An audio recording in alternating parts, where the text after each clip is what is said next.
বন্ধুরা, আশা করি সবাই ভালো আছেন। স্টক অবজারভারের পক্ষ থেকে সবাইকে শুভেচ্ছা জানাই। আজকে শেষ বেলায় মার্কেট হঠাৎ তার ছন্দ হারালো, মার্কেট মোমেন্টাম লস্ট করলো এবং আমরা লক্ষ্য করেছি শেষ বেলায় মার্কেটে অত্যাধিক সেল প্রেসার ক্রিয়েট হয়েছিল।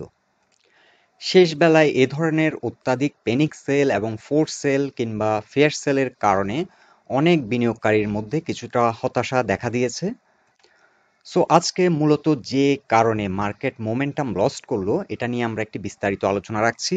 সো বন্ধুরা, আলোচনাটি শেষ পর্যন্ত শুনতে থাকুন। আর আলোচনাটির শুরুতে আমি রিকোয়েস্ট করব, ডিসক্লেমার অংশটি আপনারা ভালো করে পড়ে নেবেন। পুঁজিবাজার ঝুঁকিপূর্ণ। আপনার কোনো পার্সোনাল বাই এবং সেলের কারণে আপনি যদি ক্ষতিগ্রস্ত হয়ে থাকেন, সে দায় স্টক অবজারভার বহন করবে না। শুরুতে আজকের দিন শেষে মার্কেটের অবস্থান যদি আমরা এক নজরে দেখে নিই, আমরা দেখতে পাচ্ছি ইন্ডেক্স ডিক্লাইন করেছে 23 পয়েন্টের মতো এবং দিন শেষে টোটাল টার্নওভার হয়েছে 934 ক্রোর। আর যে স্টকগুলো মার্কেটে অত্যাধিক নেগেটিভ কন্ট্রিবিউট করেছে সেই স্টকগুলো হচ্ছে Beximco Pharma, Orient Pharma, Unique Hotel, Sea Pearl, Lafarge, BPML, Orient Infusion, Olympic, ACME Lab এবং জেনিক্স ইনফোসিস। এই কোম্পানিগুলোই কিন্তু মূলত আজকে মার্কেটে বেশি নেগেটিভ কন্ট্রিবিউট করেছে। গত কিছুদিনের ধারাবাহিকতায় মার্কেট কিন্তু ভালোভাবে এগিয়ে যাচ্ছিল, মার্কেটে একটা মোমেন্টাম ছিল এবং বিভিন্ন স্টকে আমরা প্রাইস অ্যাকশনও দেখেছি এবং মার্কেটের দিন শেষে আমরা টার্নওভারও দেখতে পাচ্ছি ভালোই হয়েছে গত কিছুদিনের ধারাবাহিকতায়। কিন্তু হঠাৎ শেষ বেলায় অত্যাধিক sell pressure, panic sell, force sell কিংবা ফিয়ার সেলের কারণে অনেক বিনিয়োগকারী কিন্তু হতাশায় ভুগছেন। আবার কেউ কেউ মনে করছেন যে গ্যাসের মূল্যবৃদ্ধি এটি হয়তো মার্কেটে একটা নেগেটিভ প্রভাব ফেলেছে। তবে আমার যেটি পার্সোনাল পারসেপশন সেটি হচ্ছে ফুয়েলের দাম কিন্তু ওয়ার্ল্ড ওয়াইড গত 7-8 মাস ধরে কিন্তু ঊর্ধ্বমুখী ধারায় ছিল এবং ইউরোপ জুড়ে গ্যাসের একটি বিগ ক্রাইসিস সৃষ্টি হয়েছিল। আর যেটার কারণে ওয়ার্ল্ড ওয়াইড ইকোনমি কিন্তু অনেক স্লো হয়ে গেছে এবং ইনফ্লেশন অত্যাধিক বেড়ে গেছিল, কিন্তু বর্তমানে আমেরিকাতে ইনফ্লেশন কমে আসছে এবং পাশাপাশি আরও কিছু কিছু দেশে ইনফ্লেশন হয়তো স্লো ডাউন হয়ে আসছে। সো এটি কিন্তু একটি পজিটিভ নিউজ। আর এখন আমরা কিছু কিছু ভালো নিউজও কিন্তু পাচ্ছি, যেমন আমাদের দেশে এক্সপোর্ট কিন্তু ভালো হচ্ছে গার্মেন্টসে।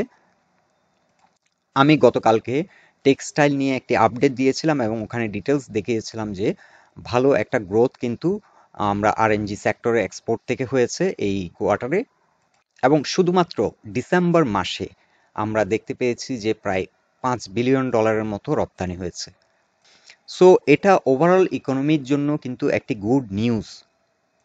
আরেকটি বড় গুড নিউজ হচ্ছে ইউএসএতে ইনফ্লেশন যেহেতু এখন কমে আসছে, সো অনেক বিশ্লেষক মনে করছেন যে হয়তো নেক্সট কোয়ার্টারে আমেরিকা হয়তো তার যে ইন্টারেস্ট রেট অত্যাধিক বাড়িয়ে দিয়েছিল সেটা হয়তো কিছুটা শিথিল করতে পারে আর ডলারের দাম হয়তো কমে আসবে।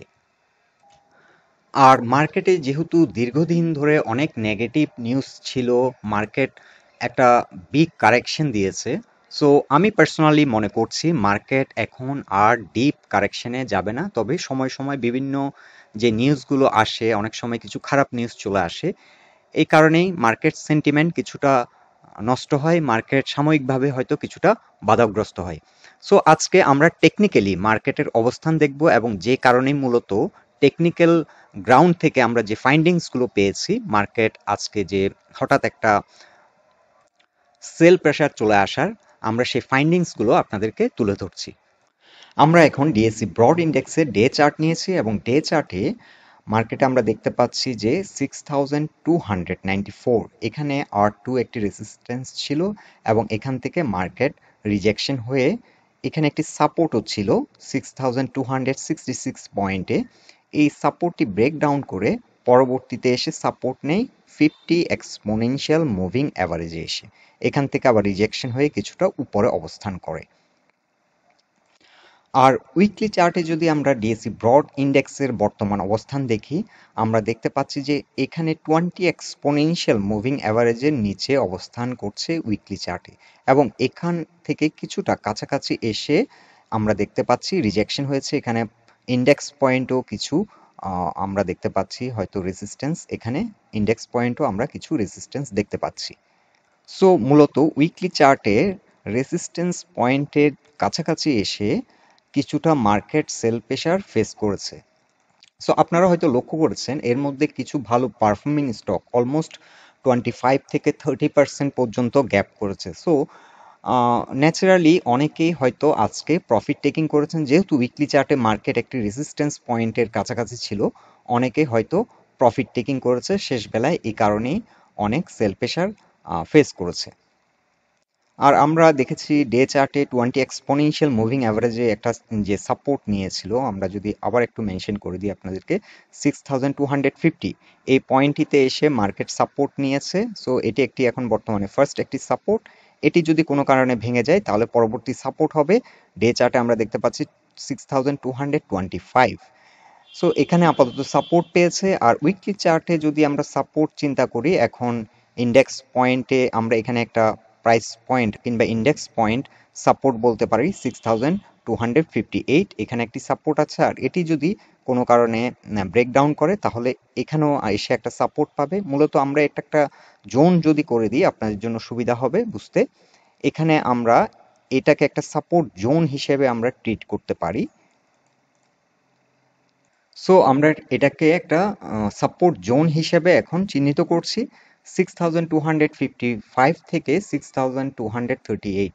সো মার্কেট এখান থেকে এসে আবার একটা রিভার্সাল করবে বলে আমরা আশা করছি, কারণ আমি পার্সোনালি মনে করি মার্কেট এখন ডিপ কারেকশনে আর যাবে না, কারণ মার্কেটে অনেকগুলো গুড নিউজ চলে এসছে এবং গ্লোবাল যে ইকোনমিক যে ক্রাইসিসগুলো সেগুলো কিছুটা শিথিল হয়ে আসছে। সো মার্কেট এখন আশা করছি যে আর ডিপ কারেকশনে হয়তো যাবে না। সো আপাতত আপনারা মার্কেটের একটু গতিবিধি লক্ষ্য করুন। এই পয়েন্টটি থেকে যদি সাপোর্ট পেয়ে মার্কেট আবার একটা রিভার্সাল করে, দেন মার্কেট হয়তো আবার একটা র্যালি আপনারা দেখতে পাবেন। আর ভলিউম মোটামুটি আমরা যদি যে এখানে যে প্রাইস অ্যাকশনের সাথে ভলিউমের যে একটা যদি সম্পর্ক আমরা যদি এখানে জাস্টিফাই করি, তাহলে ভলিউম কিন্তু বৃদ্ধি পাচ্ছে। আপনারা দেখুন এই যে উইকগুলোতে যে ভলিউম ছিল সেখান থেকে আমরা দেখতে পাচ্ছি এই উইকে ভলিউমটা অনেকটাই বেড়েছে। এখন আমরা মান্থলি চার্টে যদি ডিএসসি ব্রড ইন্ডেক্সের অবস্থান দেখি, আমরা কিন্তু কালকেও আপনাদেরকে দেখিয়েছিলাম মার্কেট একটি টার্নিং পয়েন্টে আছে। টার্নিং পয়েন্টে আমরা দেখেছিলাম যে 20 এক্সপোনেনশিয়াল মুভিং অ্যাভারেজের উপর অবস্থান করেছিল। সো আমরা এটি আপনাদেরকে বলেছিলাম যে এখানে যদি 2-3 দিন সাস্টেইন করতে পারে মার্কেট একটা বড় ধরনের র্যালি হয়তো করবে, কিন্তু এখানে সাস্টেইন করতে পারেনি। আজকে কিন্তু তারপর দিনই একদিন পরেই কিন্তু এখান থেকে রিট্রেস করেছে এবং এই কারণেই বস্তুত যেহেতু 20 এক্সপোনেনশিয়াল মুভিং অ্যাভারেজ মান্থলি চার্টে একটি অন্যতম গুরুত্বপূর্ণ একটি পয়েন্ট, যার কারণে এখান থেকে যখনই রিট্রেস করেছে মার্কেটে কিন্তু কিছুটা পেনিক সেল সৃষ্টি হয়েছে, যার কারণে শেষ বেলায় এসে এটি কিন্তু সারাদিন কিন্তু উপরেই ছিল এবং অনেকটা উপরে অবস্থান করছিল, কিন্তু শেষ বেলায় এসে যখনই এটি 6258 এই পয়েন্টের নিচে, সরি 6260 এই পয়েন্টের নিচে যখনই নেমে যায় তখনই কিন্তু একটা পেনিক সেল মার্কেটে সৃষ্টি হয়। সো বন্ধুরা, আপনারা মার্কেটের যে ইন্ডিকেটরগুলো সেগুলো কিন্তু ভালোভাবেই কাজ করে। অনেকে হয়তো ব্লেম করেন যে বাংলাদেশ মার্কেট ইন্ডিকেটর ফলো করে না। আমি কিন্তু কালকেই আপনাদেরকে দেখিয়েছিলাম এবং একটি পোস্টও দিয়েছিলাম যে মার্কেট একটি টার্নিং পয়েন্টে আছে। এখন কোশ্চেন হচ্ছে এখন কি হতে পারে? মার্কেট হয়তো একটু রিট্রেস করবে, এখানে একটু সময় নেবে, কারণ মান্থলি চার্টে এখনো কিন্তু মান্থলি ক্লোজ হয়নি। 18 তারিখ চলছে, এখনো আমাদের আরো কয়েকটি ট্রেডিং সেশন বাকি আছে। এখানে আমরা হয়তো মাস শেষে ভলিউম হয়তো বৃদ্ধি পাবে দেখব, এবং এই একই সাথে এই যে স্টকগুলো যেগুলো পারফর্ম করেছে সেগুলো যদি আবার একটা ভালো প্রাইস অ্যাকশনে যায়, হয়তো এখন কিছুটা কারেকশন এখানে হয়তো সপ্তাহখানেক হয়তো হতে পারে, হয়ে আবার কিন্তু এটা চেস করবে এবং হয়তো এটা ব্রেকআউট করবে। সো এখানে ভলিউম এবং বর্তমান মার্কেটের যে অবস্থান আমাদেরকে একটু অবজার্ভ করতে হবে। সো যারা যারা প্রফিটে আছেন, যে স্টকগুলো অলমোস্ট 20% প্লাস গেইনে আছে, সেই স্টকগুলো থেকে আপনারা চাইলে প্রফিট টেক করতে পারেন এবং মার্কেটের গতিবিধি বুঝে আবারও আপনারা চাইলে এন্ট্রি দিতে পারেন। বাট মার্কেটে যেভাবে সবাই খুব আতঙ্কিত হচ্ছেন, মার্কেটে ওই লেভেলের কোনো আতঙ্ক আমি পার্সোনালি মনে করছি না।